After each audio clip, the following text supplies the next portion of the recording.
इसमें हमें कहा गया है एक यातायात संकेत बोर्ड पर आगे स्कूल है लिखा है और भुजा ए वाले एक समबाहु त्रिभुज के आकार का है।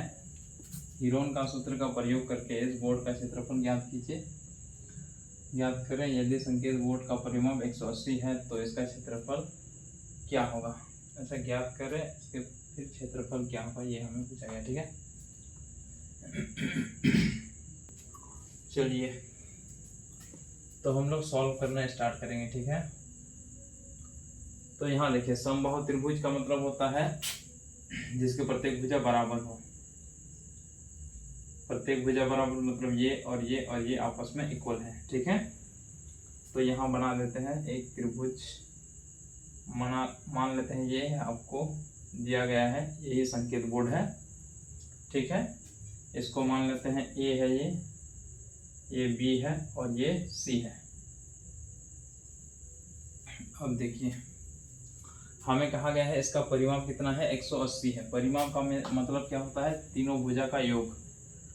और हम लोग जानते हैं तीनों भुजा आपस में इक्वल है। क्यों इक्वल है, क्योंकि हमें कहा गया है समबाहु त्रिभुज है। ठीक है, तो मान लेते हैं माना तीनों भुजाओं, माना त्रिभुज के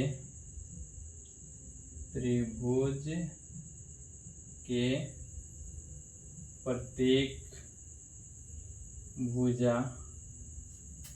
की लंबाई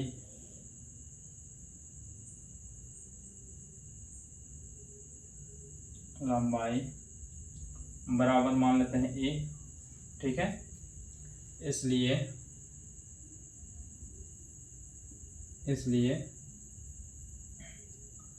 ए प्लस ए यानी कि तीनों भुजा का योग। ठीक है, कितना होगा 180।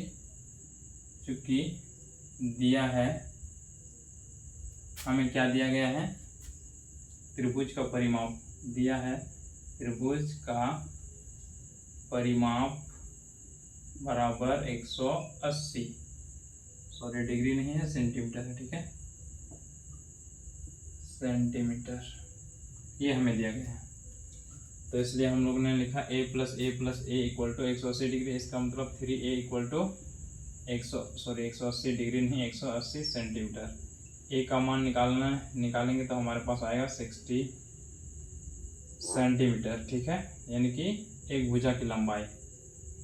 चूंकि हमें दिया गया है ये क्या है, ये हमारा दिया गया है परिमाप। ठीक है, तो इसका हम लोग अर्ध परिमाप निकालेंगे। चूंकि हीरोन का सूत्र में हमें चाहिए अर्ध परिमाप, तो हम लोग मान लेंगे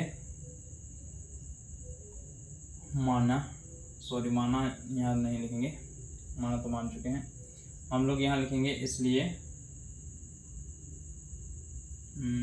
नहीं, क्या बोलेंगे, हम लोग लिखेंगे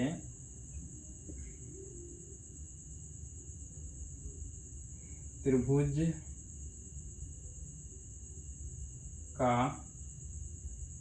अर्ध परिमाप, जिसको हम लोग एस से डिनोट करते हैं, ये इक्वल टू कितना होगा 180/2 इक्वल टू यहाँ लिख देते हैं 90 सेंटीमीटर। ठीक है, तो अब हमें चाहिए क्या, क्षेत्रफल, जो कि हमें क्षेत्रफल निकालने के लिए कहा गया है। ठीक है, तो इसलिए अब हम लोग कह सकते हैं, अब हीरोन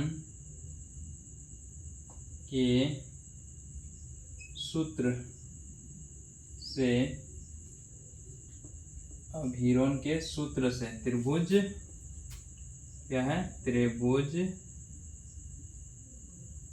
का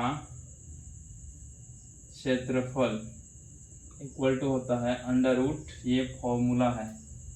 ठीक है, ये क्या है, फॉर्मूला है, s इंटू एस माइनस पहला भुजा, फिर s माइनस दूसरा भुजा। हमारा दूसरा भुजा भी a है चूँकि हम लोगों ने माना है। उसके बाद तीसरा भुजा भी यहाँ a लिख देंगे। ठीक है, चूँकि समबाहु त्रिभुज है इसलिए प्रत्येक भुजा आपस में इक्वल होंगे। अब इसको हम लोग यहाँ सॉल्व करते हैं। ठीक है, इक्वल टू √, s का मतलब 90, उसके बाद s माइनस ए यानी कि 90 रहे, यानी कि 90 में हम लोग क्या घटाएंगे, a को घटाएंगे। तो a क्या है हमारा 60 है, तो 90 में से 60 को घटाएंगे तो यहाँ बचेगा 30। फिर उसी प्रकार यहाँ भी बचेगा हमारे पास 30 और यहाँ भी 30। अब इसको हम लोग देखिए तो यहाँ है हमारे पास 3 इंटू 30 इंटू 30 इंटू 30 इंटू 30।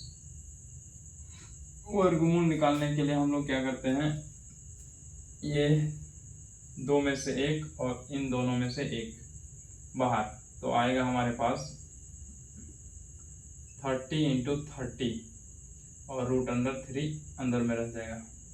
इन दोनों में से एक बाहर आया 30, इन दोनों में से एक बाहर आया, तो यहाँ 3 3 900 रूट अंडर 3, ये आपका आया सेंटीमीटर स्क्वायर। ठीक है, तो ये इसका क्षेत्रफल आ गया। ठीक है, तो इस प्रकार के क्वेश्चन को हम लोग सॉल्व करेंगे। ठीक है, तो चलिए अब हम लोग नेक्स्ट क्लास में देखेंगे नेक्स्ट क्वेश्चन।